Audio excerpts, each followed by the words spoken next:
Coucou tout le monde, c'est Lady et bienvenue dans cette nouvelle vidéo.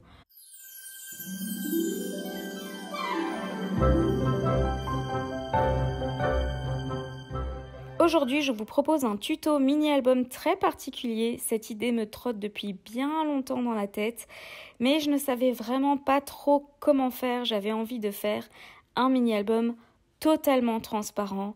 J'adore le transparent, j'adore les citates. Pour ceux qui me suivent depuis longtemps, vous le savez. Et il fallait que je me lance ce défi. Du coup, je suis tombée sur un mini-album que j'ai vu sur Instagram. Je vous montre la photo ici et je vous mets le lien du compte en question dans la description de la vidéo. Et ça m'a inspirée sur la manière dont j'allais devoir procéder pour faire cet album. La grosse question, c'était vraiment comment faire la reliure en fait, quelle colle utiliser. Et du coup, j'ai un petit peu imaginé comment la fille de la photo a fait ce mini-album. Et donc, je vous propose ici le tutoriel à ma façon. Comme d'habitude, avant de commencer le tuto, je vais vous donner toutes les infos du matériel que j'utilise dans la description de la vidéo. Elle se trouve juste en dessous du titre de la vidéo. Je vous donne également le site où j'achète mon matériel, dont l'acétate par exemple. Du coup, je prends 3 feuilles d'acétate A4. Libre à vous d'en prendre plus pour avoir plus de pages. Je décide de couper à 13 cm de large. Donc sachant qu'une page fait une double page, donc une feuille acétate fait une double page de l'album, en prenant en compte la tranche, je ne pouvais pas faire plus grand. Vous allez comprendre pourquoi. En plus, il fallait que je fasse aussi en fonction de mes photos. Donc je veux 2 pages carrées de 13 sur 13 cm. Du coup, je plie à 13 cm. Je plie 3 cm plus loin pour avoir une tranche de 3 cm. Et je coupe 13 cm plus loin. Comme je manipule des feuilles transparentes, je vous ai mis les mesures dessinées sur l'écran pour que ce soit beaucoup plus compréhensible pour vous. Je plie au plioir et j'y vais très doucement quand je plie pour éviter de casser l'acétate. Le mien a une épaisseur plus ou moins de 200 grammes si je me rappelle bien.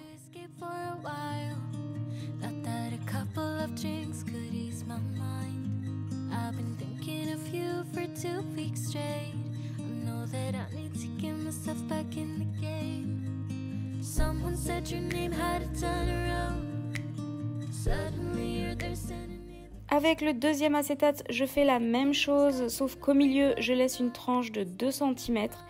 Je plie également très lentement l'acétate. Ça devient un peu blanc dans la pliure, c'est normal, pas d'inquiétude.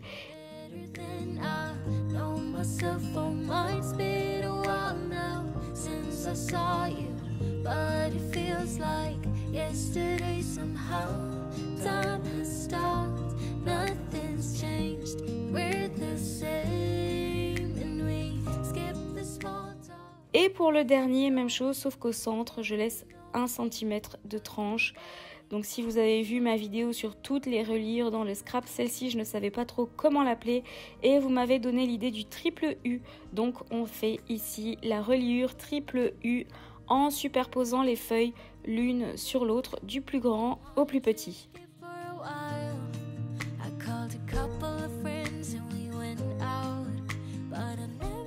Ma grosse question, c'était de comment faire pour coller les reliures sans qu'on puisse voir la colle vu que tout est transparent. J'ai pensé au double face, mais je trouvais que ça pouvait être vraiment très moche. Le double face est un peu plus jaunâtre, etc. Et donc la couture, ça aurait pu le faire, mais c'est pas mon délire. Du coup, j'ai vu dans la photo que j'ai partagée en début de vidéo qu'il y avait des œillets. Et du coup, je me suis dit que c'était ça que je devais faire. Donc je centre bien les feuilles et je perce un trou avec la Crop-A-Dile pour y placer un œillet et faire tenir le tout.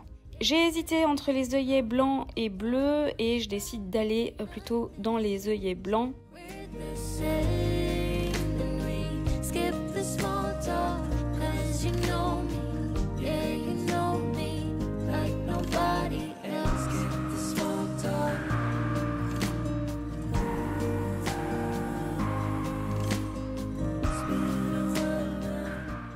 J'ai fait un deuxième trou dans le bas de la tranche, histoire vraiment que ça ne bouge pas. Et voilà, après avoir placé l'œillet, ça ne bouge plus du tout. Et tout ça sans colle.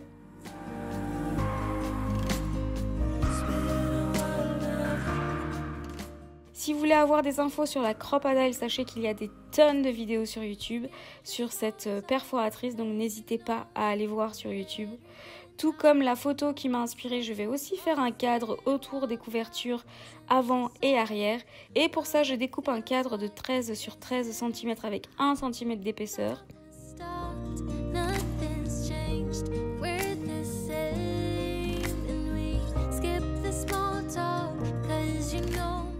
Je coupe avec mon équerre Aristo pour être bien précise. Je n'arrivais pas à être aussi précise avec mon massicot. Cet équerre aussi, on m'en pose plein des questions dessus et j'en ai déjà parlé dans plein de vidéos. C'est une équerre qu'on appelle équerre Aristo et qui est obligatoire dans les écoles en Belgique.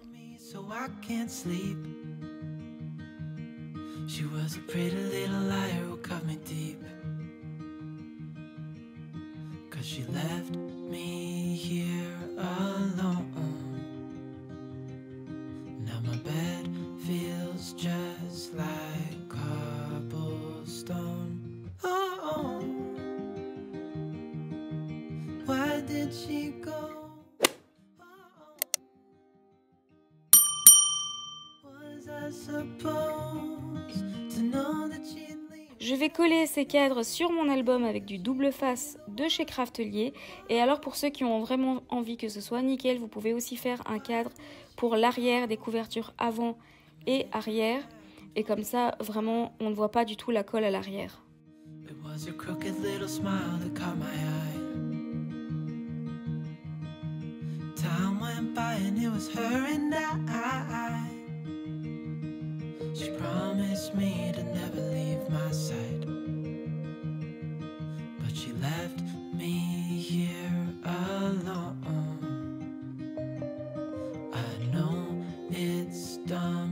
Still check my phone 'cause I can't move on. Whoa. Why did she go? Whoa. J'ai donc sélectionné 8 photos du même format et tous en format portrait. Vous pouvez aussi prendre des photos format paysage, mais pour ma part, je n'en avais pas 8 comme ça. Mes photos font 7 sur 10 cm. Je vous mets en description et aussi dans le petit en haut à droite la vidéo où je vous parle de comment je fais imprimer des petites photos. On me pose encore beaucoup de questions sur ces photos et donc j'en profite pour rappeler que cette vidéo existe déjà. Donc comme pour un album basique, je colle les photos en premier et je colle juste en mettant de la colle au centre, comme ça je peux glisser les découpes sur les côtés et en haut et en bas de la photo. Je place toutes mes photos bien l'une contre l'autre puisque l'album est transparent donc on ne doit pas voir l'arrière des photos en tournant les pages. Just tell me why did she go?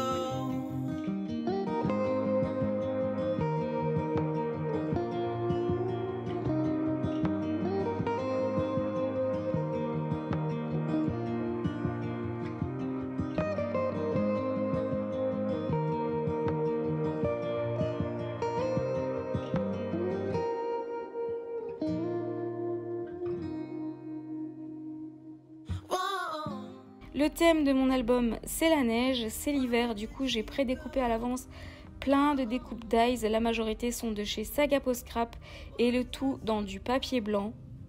Je vais placer des découpes petit à petit autour de mes photos.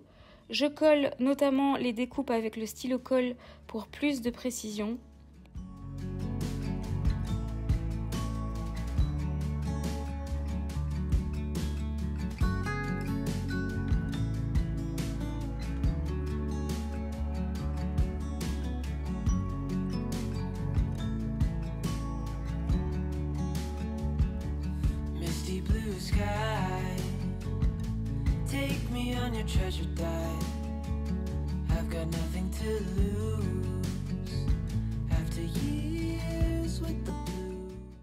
Je dois réfléchir toujours au verso de ma découpe parce que quand je tourne ma page, les découpes que j'ai mis au verso sont visibles au recto aussi. Et donc, je dois vraiment les mettre en fonction des découpes qui sont à l'arrière. Et du coup, il y en a certains que je place de façon à ce qu'on puisse les voir des deux côtés.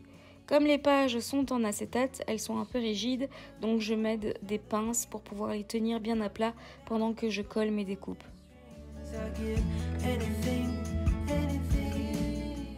J'ai aussi prédécoupé plein de petits titres imprimés que j'ai créés moi-même pour des kits d'albums que je proposais en crop.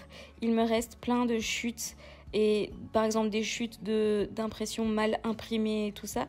Et donc je garde toujours pour pouvoir les utiliser dans mon scrap. Et du coup j'ajoute des petits titres par-ci par-là dans l'album. J'ai beaucoup réfléchi à la couverture de mon album, quoi mettre sans que ça ne gâche pas tout l'album. J'avais pensé à la découpe porte, mais pour finir j'ai décidé de faire sobre. Et j'ai opté pour le titre Winter découpé avec les die alphabet de chez Craftelier. La caméra a coupé pendant que je collais les lettres, donc on passe directement à la découverte de l'entièreté de l'album. Donc c'est la première fois que je fais ce genre de mini-album totalement transparent avec des pages que transparentes, la couverture transparente et je suis vraiment super contente du résultat. Moi qui adore l'acétate et adore jouer avec les transparences, je trouve ce mini super frais. J'ai super hâte de savoir ce que vous en pensez de ce tuto et si vous estimez que j'ai réussi le défi.